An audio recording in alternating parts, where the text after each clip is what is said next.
नमस्कार, आप देख रहे हैं आज तक। आपके साथ मैं हूं सईद अंसारी। समंदर के रास्ते नापाक लश्कर, आतंक का ये वो लश्कर था जो अगर अपने उद्देश्य में कामयाब हो जाता तो 26/11 हमले जैसी तबाही हमारे देश में, भारत में तय थी।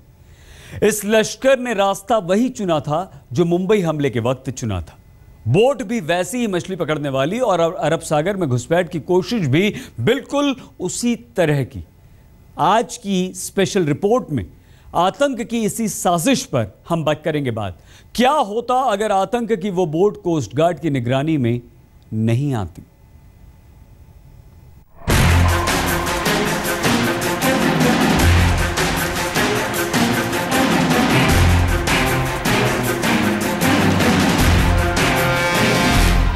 समंदर में जलती इस बोट की तस्वीरें हिंदुस्तान के सामने आई तो पूरा देश हिल गया, क्योंकि ये बोट आतंक के उस बारूद से लोड थी जिसमें पाकिस्तान में बैठे आतंक के आकाओं ने हिंदुस्तान की तबाही का सामान भेजा था। लेकिन इस बोट में धमाके कैसे और क्यों हो गया, इसकी कहानी बेहद दहलाने वाली है। आतंक की इस नापाक बोट से हिंदुस्तान में कौन सी साजिश रची जाने वाली थी, और वो भी किसी बड़े खौफ से कम नहीं है। हम आपको आतंक की इस बोट की पूरी सच्चाई बताएंगे। इस बोट पर सवार आतंकियों का नापाक प्लान भी बताएंगे। उससे पहले आपको 26 नवंबर 2008 को मुंबई पर हुए सबसे बड़े आतंकी हमले को याद करना होगा।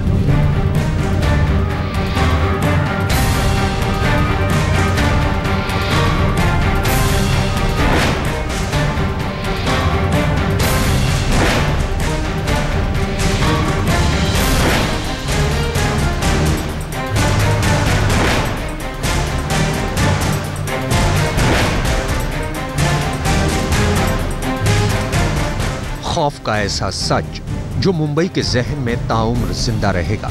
साल क्या दशक भी गुजर जाएं तो 26/11 के आतंक की तस्वीर मुंबई को डराती रहेगी। 10 आतंकियों ने मुंबई को खून से रंग डाला, पूरा देश थर्रा उठा। पूरे 60 घंटे तक मुंबई में सिर्फ और सिर्फ गोलियों की गड़गड़ाहट गूंजती रही। लोग ताज से लेकर होटल ट्राइडेंट तक, नरीमन हाउस से लेकर मुंबई की सड़कों तक कसब और उसके साथ ही मौत का तांडव मचाते रहे। क्या फिर आ रहा था एक और कसब? क्या फिर हो रही थी मुंबई हमले जैसी साजिश? क्या समंदर के रास्ते फिर फैलाई जानी थी दहशत? पाकिस्तान में बैठे आतंक के आकाओं का क्या था पूरा प्लान?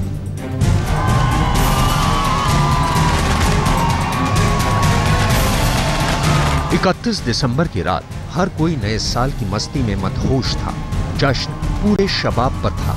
पूरा देश नए साल का स्वागत कर रहा था और पाकिस्तान में बैठे आतंक के आका हिंदुस्तान को आतंक से दहलाने के लिए सबसे बड़ी साजिश को अंजाम देना चाहते थे। लेकिन अरब सागर में 31 दिसंबर की रात आतंक के बारूद से भरी एक संदिग्ध बोट में धमाका हो गया। बोट के धमाके को देखकर हिंदुस्तान के समंदर में आतंक की निगरानी रखने वाली कोस्ट गार्ड की टीम चौंक उठी। बीच समंदर में बारूद में विस्फोट वाकई दहलाने वाला था, और सबसे हैरान और परेशान करने वाली बात यह थी कि विस्फोटक से लदी ये बोट गुजरात के पोरबंदर से महज 365 किलोमीटर दूर थी। ये बोट हमारे कोस्ट से, जो कि गुजरात कोस्ट है, पोरबंदर से करीब 200 नॉटिकल माइल, जो कि 350 किलोमीटर के आसपास होता है, इतनी दूर थी। तो ये मिलते ही हमें जैसे इन्फॉर्मेशन मिली, हमने अपने एयरक्राफ्ट जो हर समय तैयार रहते हैं, स्टैंड बाय रहते हैं ऐसे ऑपरेशन को मीट करने के लिए, उसको भेजा। आज हम आपको दिखाएंगे कि कैसे ये बोट शक के दायरे में आई और आतंक की इस बोट में आग कैसे लगी, और इस बोट में कितने आतंकी सवार थे। लेकिन उससे पहले आपको बता दें कि ये समझ लीजिए कि देश में एक और कसाब आतंकियों की फौज के साथ घुसना चाहता था। जी हां, सूत्र यही बता रहे हैं, और इंटेलिजेंस इनपुट भी। क्या इस जहाज में आतंकवादी थे? खुफिया विभाग में सूत्रों के मुताबिक अभी यह कहना जल्दबाजी होगा, क्या उनका मकसद गुजरात पर या महाराष्ट्र पर हमला करना था? क्या था वो सामान जो आतंकवादियों ने नष्ट कर दिया? सरकार के मुताबिक अभी इसकी छानबीन की जा रही है। अभी पता लगाने का प्रयास चल रहा है कौन थे ये लोग, किसने भेजा था इन्हें। लेकिन लश्कर या पाकिस्तान की तरफ से आ रहे आतंकवाद का हाथ होने से इनकार नहीं किया जा सकता। यानी पाकिस्तान में बैठे आतंक के आकाओं ने देश को नए साल पर दहलाने की पूरी लंबी चौड़ी साजिश रची थी। ठीक वैसे ही जैसे कि मुंबई हमले के दौरान कसब की बोट भी कराची से मुंबई के लिए रवाना हुई थी और ये बोट भी कराची से विस्फोटक लोड करके चली थी। इस बार निशाना गुजरात को बताया जा रहा है और आतंक की इस साजिश में लश्कर का नाम भी सामने आ रहा है। शुक्र मनाइए कि बोट पकड़ में आ गई और आतंकियों ने तबाही के बारूद को बोट समेत खुद ही नेस्ता नाबूद कर दिया। दिल्ली से गौरव सावंत और मंजीत नेगी के साथ आज तक ब्यूरो। खुफिया एजेंसियों को संदेह तभी से था जब ये बोट पाकिस्तान की केटी बंदर से निकली। समुद्री रास्ते से आतंकवादी खतरे का अलर्ट भी पहले ही हमें मिल चुका था, सो निगरानी पहले से कहीं ज्यादा थी और इस पूरी गतिविधि में संदेह पाकिस्तान के आतंकी संगठन लश्कर ए तैयबा पर सीधा गहरा हो रहा था, क्योंकि बोट के जरिए घुसपैठ और हमला लश्कर का ही टेरर मॉड्यूल है। 31 दिसंबर की रात इसका आका हाफिज सईद फिर वही साजिश दोहराने की फिराक में था।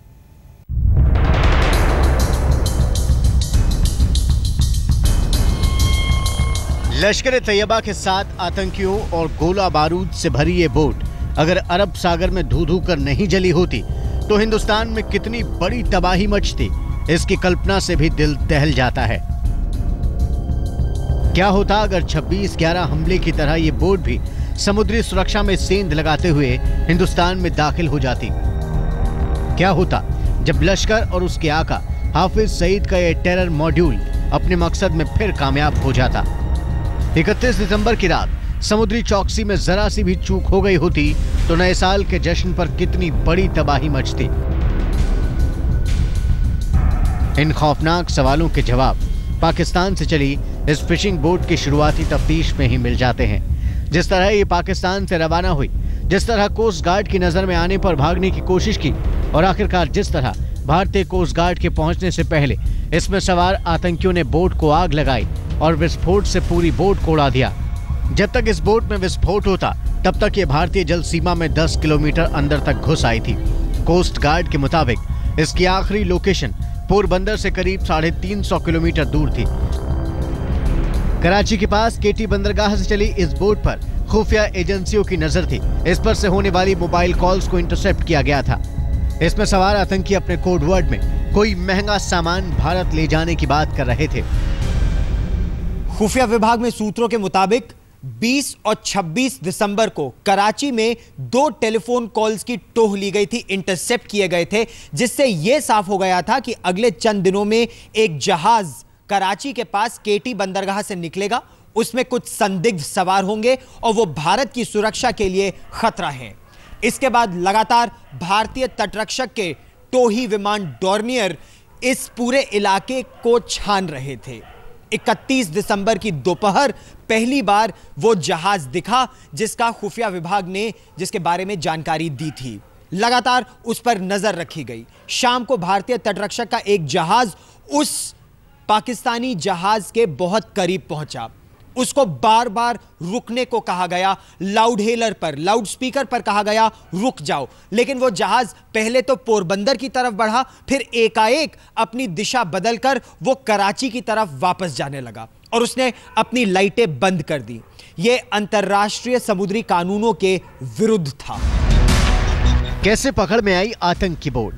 कोस्ट गार्ड ने डॉर्नियर हेलीकॉप्टर की मदद से नजर रखी। तब बोट पर 7 लोग नजर आ रहे थे। भारतीय सीमा में घुसने के बाद कोस्ट गार्ड के शिप राज रतन ने इसे घेरने की कार्यवाही शुरू की। पहले बोट पर सवार लोगों को वार्निंग दी गई और जवाब नहीं दिए जाने पर छोटे हथियारों से फायरिंग की। चारों तरफ से घिरने के बाद बोट के डेक पर मौजूद लोग अंदर चले गए और उसके बाद अचानक इस बोट में बड़ा धमाका हो गया। बोट में हुए धमाके और उसके बाद उठी लपटों को देखकर अंदाजा लगाया जा सकता है कि बोट में कितनी मात्रा में विस्फोटक रहा होगा। ये पूरा प्लान लश्कर तैयबा का रचा हुआ था। इस पर यकीन करने से पहले खुफिया एजेंसियों के पास तमाम वजह हैं। सबसे पहली वजह तो मुंबई हमला ही है, जिसमें ठीक इसी तरह की बोट और इसके जरिए भारत में आतंकी भेजने को अंजाम दिया गया। खुफिया एजेंसियों के मुताबिक पाकिस्तान में सक्रिय लश्कर ही वो आतंकी संगठन है जिसके पास समुद्री रास्तों से घुसपैठ और हमले के लिए ट्रेंड आतंकी हैं। लश्कर का आका हाफिज सईद भारत पर सबसे बड़े आतंकी हमले की धमकी भी दे रहा था। इसके लिए तमाम आतंकी संगठनों के एकजुट होने के ऐलान के साथ बड़े हमले की साजिश रच रहा था। इस तरह की तमाम खुफिया जानकारी लगातार आ रही थी, लेकिन खतरे का इंटरनेशनल अलर्ट सबसे अहम साबित हुआ। इसी के बाद कोस्ट गार्ड ने सतर्कता बढ़ाई और पाकिस्तान से चला आतंकियों का नापाक लश्कर अपने मकसद में कामयाब होने से पहले ही नेस्तो नाबूद कर दिया गया। गौरव सावंत, दिल्ली, आज तक।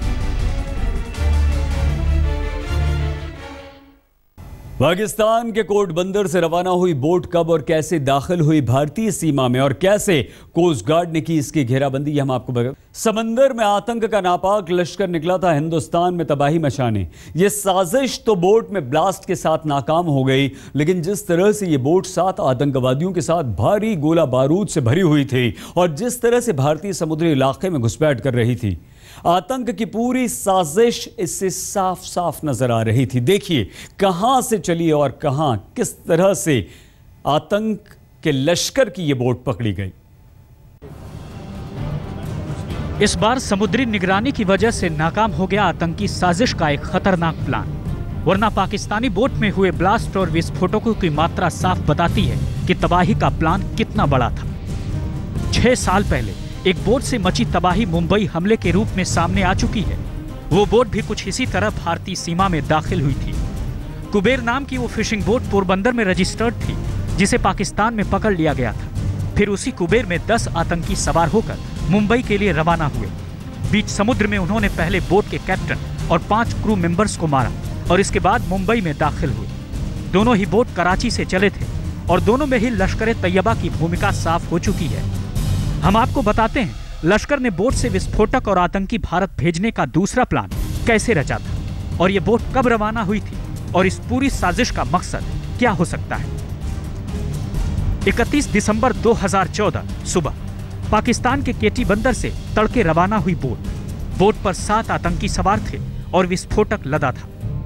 भारतीय जलसीमा की तरफ बढ़ रही इस बोट पर शुरू से ही निगरानी रखी जा रही थी, क्योंकि इसकी गतिविधियां और इस पर से होने वाली मोबाइल कॉल्स पर संदिग्ध बातचीत की जा रही थी। 31 दिसंबर 2014 दोपहर तक भारतीय सीमा के करीब पहुंची बोट शाम तक संदिग्ध गतिविधियों की वजह से निगरानी बढ़ाई। 31 दिसंबर की शाम के बाद ये बोट भारतीय जल सीमा में बढ़नी शुरू हुई। तब इसका रास्ता पोरबंदर की तरफ था। भारतीय सीमा में दाखिल होते ही कोस्ट गार्ड ने हेलीकॉप्टर से निगरानी शुरू की तो पता चला इस पर 7 लोग सवार हैं। इसके बाद बोट को चेतावनी दी गई। 31 दिसंबर 2014 रात 11 बजे भारतीय कोस्ट गार्ड ने वार्निंग दी तो बोट ने रास्ता बदला। 3 वार्निंग के बाद भी नहीं रुकी तो घेरने की कार्रवाई शुरू हुई। पूरा ऑपरेशन 3 से 4 घंटे तक चला।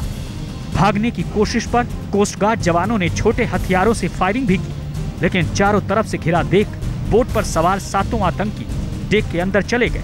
और फिर 1 जनवरी रात 3 बजे आतंकियों ने बोट में आग लगा दी। 3:30 बजे बोट में जोरदार ब्लास्ट हुआ। 6:40 बजे सुबह बोट समुद्र में डूब गई। फिलहाल बोट में ब्लास्ट के बाद मलबे की तलाश और जांच हो रही है ताकि पूरी साजिश और आतंकी मकसद का खुलासा हो सके। आज तक ब्यूरो। आतंक के इस बोट का निशाना मुंबई या गुजरात का कोई शहर हो सकता था। यहां पर आप कीजिए बस थोड़ा सा इंतजार, क्योंकि आगे हम आपको दिखाएंगे कैसे टला दिल्ली पर आतंकवादी हमले का खतरा। आप बने रहिए हमारे साथ, देखते रहिए। आतंक का एक लश्कर तो अरब सागर में नेस्तो नाबूद कर दिया गया, जिसका निशाना मुंबई या गुजरात का कोई शहर हो सकता था। आतंक का दूसरा लश्कर दिल्ली पर भी हमले की तैयारी में था, लेकिन पकड़ा गया। कौन थे वो आतंकवादी और कैसे पकड़े गए, देखिए। एक तरफ समंदर की सीमाओं में लश्कर के नापाक प्लान के तहत आतंक की बोट विस्फोटक के साथ भारतीय समुद्री सीमाओं में घुसने की कोशिश करती है, और दूसरी तरफ दिल्ली से सटे नोएडा में आतंकियों की गिरफ्तारी होती है। आतंक से देश को दहलाने के लिए कितनी बड़ी साजिश रची जा रही है, उसकी एक तस्वीर ये भी है। जी हां, आतंक के दो चेहरे, मंसूबे बेहद खौफनाक भी और खतरनाक भी। नाम अब्दुल अजीज और रख्तुल्लाह। नया साल और 26 जनवरी पर गणतंत्र दिवस के समारोह में दुनिया के सबसे ताकतवर मुल्क के राष्ट्रपति बराक ओबामा का मुख्य अतिथि बनकर आना आतंक के आकाओं की आंखों में ये चुभ भी रहा है और खटक भी रहा है। और कहीं न कहीं यही वजह है कि हिंदुस्तान में खौफ फैलाने के लिए आतंक के सौदागर हरकत में आ गए हैं। और इसका सबूत है राजधानी दिल्ली के पास गिरफ्तार हुए ये आतंकी। सूत्रों की माने तो 19 दिसंबर 2014 को दिल्ली से सटे नोएडा में एक बेहद खुफिया ऑपरेशन में 2 आतंकियों को गिरफ्तार किया गया। इन दोनों ही आतंकियों के चेहरे आपके सामने हैं। सूत्रों की माने तो रख्तुल्लाह बांग्लादेश के फरीदकोट का रहने वाला है और दिसंबर के पहले हफ्ते में भारत की सीमा में दाखिल हुआ था। रख्तुल्लाह उत्तर प्रदेश में सहारनपुर के देवबंद में रहने वाले अब्दुल अजीज को एक लैपटॉप देना चाहता था, लेकिन देश की सुरक्षा एजेंसियों ने पूरा का पूरा प्लान चौपट कर दिया। अरविंद ओझा, दिल्ली आज तक। स्पेशल रिपोर्ट में फिलहाल इतना ही। देश और दुनिया की हर अहम खबर के लिए आप देखते रहिए आज